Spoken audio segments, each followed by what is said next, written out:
Congressman Dave Loebsack made several stops to southeast Iowa on Monday.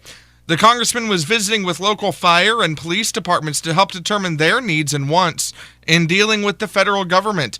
We caught up with him at the Eldon Volunteer Fire Department. Well, I'm here, and then I'm going to be in Centerville. I'll do a ride-along with one of the police officers there. And, this is something I like to do on a pretty regular basis. We try to help these small departments in particular with federal grants as best we can. That's something that I think we can improve upon as far as the process is concerned.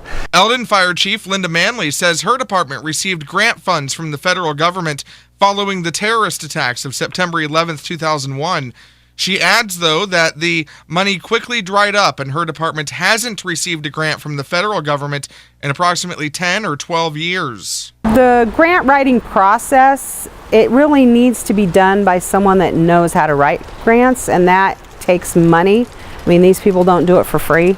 So you have to pay someone to write it, and then you're still not guaranteed you're going to get a grant, because the wording on these grants is so picky on what they want that it's really hard to write a good grant yourself. Loebsack says that his goal is to work with departments like Eldon's who have had trouble getting the attention of federal agencies. This is a safety issue. This is a public safety issue.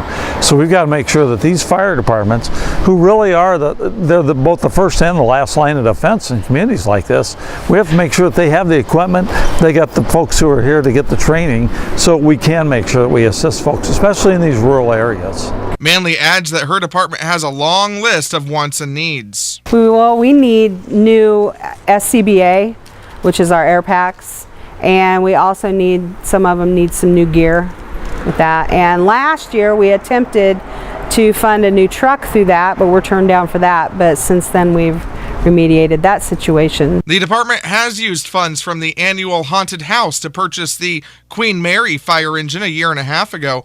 Manley says that departments like Eldon's need to get creative when it comes to fundraising. Well, Loebsack adds that he wants to protect grants for firefighters that others in Washington, D.C. have cut over the years. But we have to make sure that the funds are there at the federal level to begin with, and that's something every year I write a letter to the appropriators to do the best we can to make sure that those are fully funded. Funds funneled from Washington, D.C. to local fire departments are normally contained in the Federal Emergency Management Association's Assistance to Firefighters Grant Program, or AFG program.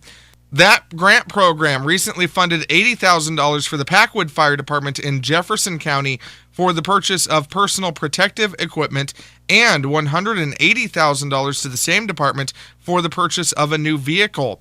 Other area departments that are receiving AFG grant funds this year include the Sheridan Fire Department, Richland Fire Department, and the Birmingham Fire Departments. For Ottumwa Radio News, I'm Nick Davis.